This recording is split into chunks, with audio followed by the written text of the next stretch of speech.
ప్రేక్షకులకు నమస్కారం.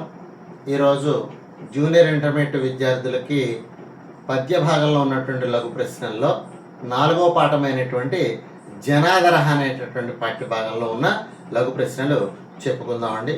ఈ జనాదరహ అనే పాఠాన్ని శ్రీ పి పట్టాభిరామరావు గారు రాశారు. ఇందులో ఉన్నటువంటి లఘు ప్రశ్న ఒక మాట చూద్దాం. దీనికి కాన్సెప్ట్ ఏంటంటే, ఒకానొక రాజుగారు తన నగరానికి బయట ఉన్నటువంటి ఒక పల్లెటూరుకి వెళ్ళి అక్కడ ఉన్నటువంటి పరిస్థితులు వేరే వేషం వేసుకుని, అంటే మారు వేషం వేసుకుని తన మంత్రితో పాటు వెళ్ళి అక్కడ ఒక 2 రోజులు ఉండి అక్కడ జరిగినటువంటి ఆ ప్రదేశాల్లో ఉన్నటువంటి ఆహ్లాదకరమైన వాతావరణాన్ని, ఆ పల్లె ప్రాంతాల్లో ఆ ప్రజలు చూపించేటటువంటి ఆదరాన్ని కూడా ఆయన ఎలా పొందాడనేది ఈ పాఠ్యభాగంలో చెప్పబడింది. అందులో ముఖ్యంగా ఒక 3 ప్రశ్నలు మనకు లఘు ప్రశ్నలుగా ఇవ్వడం జరిగింది. ఆ ప్రశ్నలు ఒక్క మాట చెప్పుకుందాం.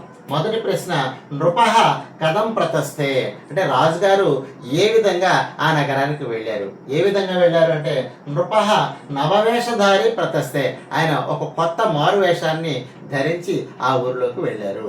నవవేషధారి ప్రతస్థే అంటే ఒక కొత్త వేషాన్ని వేసుకుని వెళ్ళారు. తర్వాత గృహిణి కిం గాయతి, అక్కడ పల్లెటూరులో ఒక గృహిణి ఏం చేస్తోంది, ఏమి పాడుతోంది అంటే, గృహిణి కృష్ణ కీర్తనం గాయతి, ఎంతో మధురమైనటువంటి కృష్ణుని యొక్క గీతాన్ని ఆలపిస్తోంది.